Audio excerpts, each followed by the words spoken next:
ನಮಸ್ತೆ, welcome to my YouTube channel Sushma Srinivas. Friends, ಎಲ್ಲರೂ ಹೇಗಿದ್ದೀರಾ? ಹೋಪ್ ನೀವೆಲ್ಲ ಚೆನ್ನಾಗಿದ್ದೀರಾ ಅಂತ ಅನ್ಕೊಂಡಿದ್ದೀನಿ. ನೀವೆಲ್ಲ ಚೆನ್ನಾಗಿದ್ದೀರಾ ಅಂತ ಅನ್ಕೊಂಡು ಇವತ್ತಿನ ಬ್ಲಾಗ್ನ ಸ್ಟಾರ್ಟ್ ಮಾಡ್ತಾ ಇದ್ದೀನಿ. ಫ್ರೆಂಡ್ಸ್, ಈ ವರ್ಷ ಮಹಾಶಿವರಾತ್ರಿ ಹಬ್ಬ ಯಾವತ್ತು ಬಂದಿದೆ, ಯಾವ ಸಮಯದಲ್ಲಿ ಪೂಜೆ ಮಾಡಬೇಕು, ಮಹಾಶಿವರಾತ್ರಿ ಹಬ್ಬದ ವಿಶೇಷತೆ ಏನು, ಮಹತ್ವ ಏನು, ಶಿವರಾತ್ರಿ ಹಬ್ಬದ ಆಚರಣೆ ಹೇಗೆ, ಇದೆಲ್ಲ ಇವತ್ತಿನ ವಿಡಿಯೋದಲ್ಲಿ ತಿಳ್ಕೊಳ್ಳೋಣ ಬನ್ನಿ. ವಿಡಿಯೋ ಸ್ಟಾರ್ಟ್ ಮಾಡೋಕ್ಕಿಂತ ಮುಂಚೆ ಇನ್ನೂ ಯಾರೆಲ್ಲ ನಮ್ಮ ಚಾನಲ್ನ ಸಬ್ಸ್ಕ್ರೈಬ್ ಮಾಡ್ಕೊಳ್ದಲ್ಲೇ ನೋಡ್ತಾ ಇದ್ದೀರಾ, ಹೊಸಬ್ರು ಯಾರಾದ್ರೂ ನಮ್ಮ ಚಾನಲ್ನ ನೋಡ್ತಾ ಇದ್ದೀರಾ ಅಂದರೆ ದಯವಿಟ್ಟು ನಮ್ಮ ಚಾನಲ್ನ ಸಬ್ಸ್ಕ್ರೈಬ್ ಮಾಡ್ಕೊಂಡು ನೋಡಿ ಅಂತ ಹೇಳ್ತಾ, ಈಗ ಆಲ್ರೆಡಿ ಸಬ್ಸ್ಕ್ರೈಬ್ ಆಗಿರೋರಿಗೆ ಥ್ಯಾಂಕ್ ಯು ಸೋ ಮಚ್ ಅಂತ ಹೇಳ್ತಾ ಬನ್ನಿ ವಿಡಿಯೋ ಸ್ಟಾರ್ಟ್ ಮಾಡೋಣ. ಪ್ರತಿ ವರ್ಷ ಮಾಘ ಮಾಸದ ಕೃಷ್ಣ ಪಕ್ಷದ ಚತುರ್ದಶಿಯನ್ನು ಮಹಾಶಿವರಾತ್ರಿನ ಆಚರಿಸ್ತೀವಿ.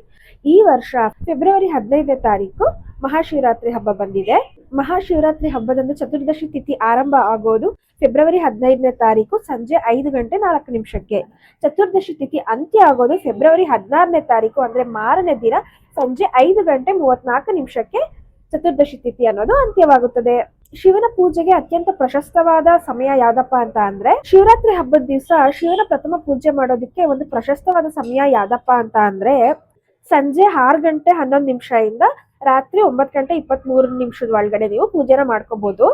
ಇನ್ನು ಎರಡನೇ ಸಮಯ ಅಂತ ಅಂದ್ರೆ, ಇವಾಗ ಫಸ್ಟ್ ಪೂಜೆ ಹೇಳಿದೆ ಅಲ್ವಾ, ಅದೇ ರೀತಿ ನೀವು ಆ ಟೈಮಲ್ಲಿ ಮಾಡ್ಕೊಳಕ್ ಆಗಿಲ್ಲ ಅಂದ್ರೆ ಸೆಕೆಂಡ್ ಆಪ್ಷನ್ ಯಾವುದು ಅಂತ ಅಂದ್ರೆ ಫೆಬ್ರವರಿ 15ನೇ ತಾರೀಕು ರಾತ್ರಿ 9:23 ಮಧ್ಯರಾತ್ರಿ 12:35 ಅಂದ್ರೆ ಸೆಕೆಂಡ್ ಆಪ್ಷನ್.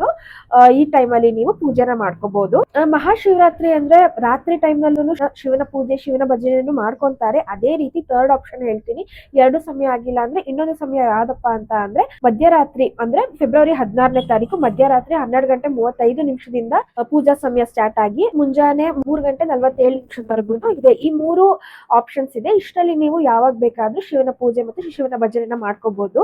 ಇನ್ನು ಮಹಾಶಿವರಾತ್ರಿ ಹಬ್ಬದ ಆಚರಣೆ ಹೇಗಪ್ಪ ಅಂತ ಅಂದ್ರೆ, ಬೇರೆ ಹಬ್ಬಗಳಲ್ಲಿ ಬೇರೆ ಪೂಜೆಗಳಲ್ಲೆಲ್ಲ ಎಲ್ಲಾ ದೇವರಿಗೂ ಬೆಳಗಿನ ಜಾವ ಅಥವಾ ಹಗಲು ಪೂಜೆ ಮಾಡಿದ್ರೆ, ಶಿವರಾತ್ರಿಲಿ ಏನಪ್ಪಾ ವಿಶೇಷ ಅಂತ ಅಂದ್ರೆ ರಾತ್ರಿಯಿಂದ ಮುಂಜಾನೆವರೆಗೂ ವಿಶೇಷವಾಗಿ ಪೂಜೆಗಳು ಮತ್ತೆ ಭಜನೆಗಳು ಶಿವನ ಸ್ತೋತ್ರಗಳನ್ನ ಹೇಳ್ಕೊಂಡು ಜಾಗರಣೆ ಮಾಡಿ ಉಪವಾಸ ಮಾಡಿ ಪೂಜೆನ ಸಲ್ಲಿಸ್ತೀವಿ ಶಿವನಿಗೆ. ಶಿವರಾತ್ರಿ ದಿನ ಸರಳವಾಗಿ ಹೇಗೆ ಪೂಜೆ ಮಾಡ್ಕೋಬೇಕು ಅಂತ ಅಂದ್ರೆ, ನಿಮ್ಮ ಬಳಿ ಶಿವಲಿಂಗ ಇದ್ರೆ ಖಂಡಿತವಾಗಿಯೂ ಪಂಚಾಮೃತ ಅಭಿಷೇಕವನ್ನು ಮಾಡ್ಕೋಬೇಕು. ಶಿವನು ಅಭಿಷೇಕ ಪ್ರಿಯ.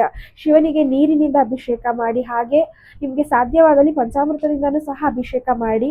ಶಿವನಿಗೆ ತುಂಬಾ ಪ್ರೀತಿಯಾಗಿದ್ದು ಅಂದ್ರೆ ಬಿಲ್ವಪತ್ರೆಯಿಂದ ಅರ್ಚನೆನ ಮಾಡ್ಕೊಳ್ಳಿ. ಓಂ ನಮಃ ಶಿವಾಯ ಅಂತ 108 ಬಾರಿ ಹೇಳಿ ಅರ್ಚನೆನ ಮಾಡ್ಕೊಳ್ಳಿ. ಬಿಲ್ವಪತ್ರೆಯಿಂದ ಅಭಿಷೇಕನೂ ಸಹ ಮಾಡ್ಕೊಳ್ಳಿ. ಸಾಧ್ಯವಾದರೆ ಶಿವನ ಆಲಯಕ್ಕೆ ಸಹ ತೆರಳಿ ಶಿವನ ದರ್ಶನವನ್ನು ಮಾಡ್ಕೋಬಹುದು. ನಂತರ ಶಿವರಾತ್ರಿ ಹಬ್ಬದ ಆಚರಣೆ ಏನಪ್ಪಾ ಅಂತಂದ್ರೆ, ಬೆಳಗ್ಗೆ ಬೇಗ ಎದ್ದು ತಲೆ ಸ್ನಾನ ಮಾಡಿ ಶಿವನಿಗೆ ಇವತ್ತು ಉಪವಾಸ ಮತ್ತು ಜಾಗರಣೆ ಇದ್ದು ನಾನು ಶಿವರಾತ್ರಿಯನ್ನು ಆಚರಿಸ್ತೀನಿ ಎಂದು ಪ್ರಾರ್ಥನೆ ಮಾಡ್ಕೊಂಡು ಸಂಕಲ್ಪ ಮಾಡ್ಕೊಂಡು ನಾನು ಹೇಳದ್ನಲ್ಲ ಆ ಶುಭ ಸಮಯದಲ್ಲಿ ಪೂಜೆನ ಮಾಡ್ಕೋಬೇಕಾಗತ್ತೆ. ಬೆಳಗ್ಗೆಯಿಂದಾನೇ ನಾವು ಉಪವಾಸ ಮಾಡ್ಕೋಬೇಕಾಗತ್ತೆ. ಏನು ತಿಂದಲೇನೆ ಉಪವಾಸ ಮಾಡಿ ನಂತರ ನಾವು ರಾತ್ರಿ ಶಿವನ ಭಜನೆನ ಮಾಡಿಕೊಂಡು ಜಾಗರಣೆನ ಮಾಡ್ಬೇಕಾಗತ್ತೆ. ರಾತ್ರಿ ಎಲ್ಲ ಯಾವ ರೀತಿ ಭಜನೆ ಮಾಡ್ಕೋಬಹುದು ಅಂತ ಅಂದ್ರೆ, ಶಿವನ ಅಷ್ಟೋತ್ತರನ ಹೇಳ್ಕೋಬಹುದು, ಶಿವನ ಮಹಾಮೃತ್ಯುಂಜಯ ಮಂತ್ರವನ್ನು ಸಹ ಹೇಳ್ಕೊಂಡು ನಾವು ಶಿವನ ಭಜನೆಗಳನ್ನ ಮಾಡ್ಕೊಂಡು ರಾತ್ರಿನ ಕಳಿಬೇಕಾಗತ್ತೆ. ನಾವು ಶಿವರಾತ್ರಿ ಹಬ್ಬನ ಯಾಕೆ ಆಚರಣೆ ಮಾಡ್ತೀವಿ? ಬಹಳನೇ ಪೌರಾಣಿಕ ಕಥೆಗಳಿವೆ. ಅದರಲ್ಲಿ ಒಂದು ಕಥೆಯನ್ನ ಇವತ್ತು ನಾನು ಈ ವಿಡಿಯೋದಲ್ಲಿ ನಿಮಗೆ ತಿಳಿಸ್ಕೊಡ್ತಾ ಇದ್ದೀನಿ. ಮಹಾಶಿವರಾತ್ರಿ ಹಬ್ಬನ ಯಾಕೆ ಆಚರಣೆ ಮಾಡ್ಬೇಕು ಅಂತ. ಎಲ್ರಿಗೂ ಗೊತ್ತಿರೋ ಹಾಗೆ ಬೇಡರ ಕಣ್ಣಪ್ಪ ಅಂತ ಒಬ್ಬ ಭಕ್ತ ಇದಾರಲ್ವಾ, ಅವರು ಒಂದು ಬೇಟೆಗಾಗಿ ಬಹಳನೇ ಹುಡುಕ್ತಾ ಇರ್ತಾರಂತೆ. ಬೇಟೆ ಸಿಗೋದೇ ಇಲ್ಲ. ಅವರು ಅವ್ರ ಮನೆಯವರೆಲ್ಲ ಉಪವಾಸ ಇರ್ಬೇಕಾಗತ್ತೆ, ಬೇಟೆ ಇಲ್ಲದೆ ಇದ್ರೆ ಅಂತ ತುಂಬಾ ಕಾಡೆಲ್ಲ ಹುಡುಕ್ತಾ ಇರ್ಬೇಕಾದ್ರೆ ಬೇಟೆಗಾಗಿ ಕಾಡಲ್ಲಿ ಹುಡುಕ್ತಾನೆ ಇರ್ತಾರೆ. ಬೆಳಗಿಂದ ಸಂಜೆವರೆಗೂ ಎಷ್ಟು ಹುಡುಕಿದ್ರು ಒಂದು ಬೇಟೆನೂ ಸಿಗ್ಲಿಲ್ವಂತೆ. ಬೇಟೆ ಸಿಕ್ಕಿಲ್ಲ ಅಂದ್ರೆ ಉಪವಾಸ ಇರ್ಬೇಕಾಗತ್ತೆ ಮನೇಲಿರೋರು ಅಂತ ಹುಡುಕ್ತಾನೆ ಇರ್ತಾರೆ. ಸಂಜೆ ಆಗ್ಬಿಡುತ್ತೆ. ಸಂಜೆ ಆದ್ರೂ ಸಹ ಯಾವುದೇ ಬೇಟೆ ಸಿಗೋದೇ ಇಲ್ಲ. ನಾನು ಬೇಟೆ ತಗೊಂಡ್ ಹೋಗ್ಲೇಬೇಕು, ನಮ್ಮ ಮನೇಲಿರೋ ಊಟ ಹಾಕ್ಲೇಬೇಕು ಅಂತ ಅಂದ್ಬಿಟ್ಟು ಒಂದು ಬಿಲ್ವಪತ್ರೆ ಮರದ ಮೇಲೆ ಕುತ್ಕೊಂಡು ಬೇಟೆನ ಹುಡುಕ್ತಾ ಇರ್ತಾರೆ. ನಿದ್ದೆ ಬಂದ್ಬಿಡುತ್ತೆ ಅಂತ ಹೇಳಿ ಬಿಲ್ಪತ್ರೆ ಮರದಲ್ಲಿರುವಂತಹ ಎಲೆಗಳನ್ನ ಬಿಡಿಸಿ ಕೆಳಗಡೆ ಹಾಕ್ತಾ ಇರ್ತಾರೆ. ಕೆಳಗಡೆ ಒಂದು ಶಿವಲಿಂಗ ಇರುತ್ತೆ. ಆದ್ರೆ ಆ ಭಕ್ತ ಇರ್ತಾರಲ್ವಾ ಬೇಡರ ಕಣ್ಣಪ್ಪ, ಅವ್ರಿಗೆ ಗೊತ್ತೇ ಇರೋದಿಲ್ಲ ಶಿವಲಿಂಗ ಇರುತ್ತೆ ಅಂತ. ಅವ್ರ ತಲೆಯಲ್ಲಿ ಒಂದೇ ಇರೋದು ಬೇಟೆ ಸಿಗ್ಬೇಕು. ಒಂದೊಂದೇ ಬಿಲ್ಪತ್ರೆ ಎಲೆನ ಕಿತ್ತು ಕೆಳಗಡೆ ಹಾಕ್ತಾ ಇರ್ತಾರೆ. ಅದು ಶಿವಲಿಂಗದ ಮೇಲೆ ಬೀಳ್ತಾ ಇರುತ್ತೆ. ಸಂಜೆ 6 ಗಂಟೆಯಿಂದ ಹಿಡಿದು ಮಾರನೇ ದಿವಸ ಅಂದ್ರೆ ಮುಂಜಾನೆ ಬೆಳಗಿನ ಜಾವದವರೆಗೂ, ಮುಂಜಾನೆ ಅಂದ್ರೆ ಸೂರ್ಯ ಹುಟ್ಟೋವರೆಗೇನು ಅವರು ಬಿಲ್ಪತ್ರೆ ಎಲೆಗಳನ್ನ ಕಿತ್ತು ಕೆಳಗಡೆ ಹಾಕ್ತಾನೆ ಇರ್ತಾರೆ. ಬೇಟೆನೂ ಹುಡುಕ್ತಾನೆ ಇರ್ತಾರೆ. ಶಿವನಿಗೆ ತುಂಬಾನೇ ಇಷ್ಟ ಆಗುತ್ತೆ. ರಾತ್ರಿಯಿಂದ ಹಿಡಿದು ಅಂದ್ರೆ ಹಿಂದಿನ ದಿವಸ ಸಂಜೆಯಿಂದ ಹಿಡಿದು ಸೂರ್ಯ ಹುಟ್ಟೋವರೆಗೂ ಬಿಲ್ಪತ್ರೆ ಎಲೆನ ಹಾಕ್ತಾ ಇರ್ತಾರಲ್ವಾ, ಅದೊಂಥರ ಅಭಿಷೇಕ ಆಗೋ ತರ ಆಗ್ತಾ ಇರುತ್ತೆ ಶಿವನಿಗೆ. ಭಕ್ತ ಬೇಡರ ಕಣ್ಣಪ್ಪ ಅವರು ಒಂದು ಬೇಟೆಗೋಸ್ಕರ ಮನೆಯಲ್ಲಿರೋ ಎಲ್ರಿಗೂ ಊಟ ಹಾಕ್ಬೇಕು ಅನ್ನೋ ಒಂದು ಕಾರಣಕ್ಕೋಸ್ಕರ ಎಷ್ಟು ನಿಷ್ಠೆಯಿಂದ ಅವರು ಬೇಟೆಗಾಗಿ ಕಾಯ್ತಾ ಬಿಲ್ಪತ್ರೆ ಮರದಲ್ಲಿರೋ ಎಲೆಯನ್ನ ಕಿತ್ತು ಕಿತ್ತು ಹಾಕ್ತಾ ಇದ್ದಾರೆ. ಈ ನಿಷ್ಠೆನ ನೋಡಿ ಅವರು ಸಂಜೆಯಿಂದ ಸೂರ್ಯ ಹುಟ್ಟೋವರೆಗೂ ನಿಷ್ಠೆಯಿಂದ ಅವರು ಬೇಟೆಗೆ ಹುಡುಕ್ತಾ ಇರ್ತಾರಲ್ವಾ. ಈ ಒಂದು ಪ್ರಾಮಾಣಿಕತೆನ ನೋಡಿ ಶಿವ ಒಂದು ಬೇಟೆನ ಕೊಡ್ತಾರೆ ಅವ್ರಿಗೆ. ಶಿವ ಅವ್ರ ಭಕ್ತಿನ ತುಂಬಾ ಮೆಚ್ತಾರೆ. ಅವರ ಪ್ರಾಮಾಣಿಕತೆನ ಮೆಚ್ಚಿ ಒಂದು ಬೇಟೆನ ಭಕ್ತ ಬೇಡರಕಣ್ಣಪ್ಪನಿಗೆ ಒಂದು ಬೇಟೆ ಕೊಡ್ತಾರೆ. ತುಂಬಾ ದೊಡ್ಡ ಬೇಟೆ. ಅದು ತುಂಬಾ ಖುಷಿಯಾಗಿ ಅವ್ನಿಗೆ ಕೆಳಗಡೆ ಇಳಿದು ಬಂದ್ರೆ ಒಂದು ರಾಶಿ ಬಿಲ್ಪತ್ರೆ ಎಲೆಗಳಿರುತ್ತೆ. ಅದ್ರ ಮಧ್ಯದಲ್ಲಿ ಶಿವಪ್ಪ ಇರ್ತಾನೆ. ಆ ಶಿವಪ್ಪನನ್ನು ಭಕ್ತಿಯಿಂದ ಕೈ ಮುಗಿದು ಶಿವಪ್ಪನೇ ನನಗೆ ಬೇಟೆ ಕೊಟ್ಟಿರೋದು ಅಂತ ಏನ್ ಬೇಟೆ ಸಿಕ್ಕಿರುತ್ತೆ ಅದರಲ್ಲಿ ಅರ್ಧ ಶಿವಪ್ಪನಿಗೆ ಕೊಟ್ಟು ಇನ್ನ ಅರ್ಧನ ಮನೆಗೆ ತಗೊಂಡ್ ಹೋಗ್ತಾರೆ. ಬೇರೆಯವರೆಲ್ಲ ಬಂದು ನೋಡಿದಾಗ ಅಲ್ಲಿ ಆ ಬೇಟೆ ಇರೋದಿಲ್ಲ, ಅಂದ್ರೆ ಆ ಮಾಂಸ ಇರೋದಿಲ್ಲ. ಆ ಮಾಂಸ ಎಲ್ಲ ಹಣ್ಣು ಮತ್ತೆ ಹೂ ಆಗ್ಬಿಟ್ಟಿರುತ್ತೆ.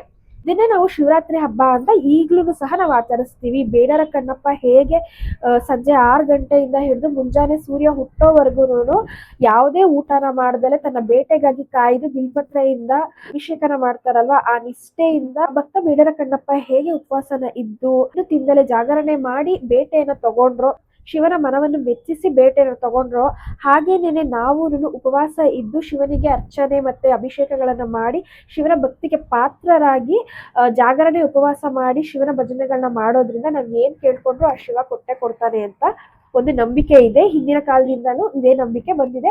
ಸಾಕಷ್ಟು ಪೌರಾಣಿಕ ಕಥೆಗಳಿದೆ. ಅದರಲ್ಲಿ ಒಂದು ಕಥೆನ ಇವತ್ತು ನಾನು ನಿಮ್ಗೆ ತಿಳಿಸ್ಕೊಟ್ಟಿದ್ದೀನಿ.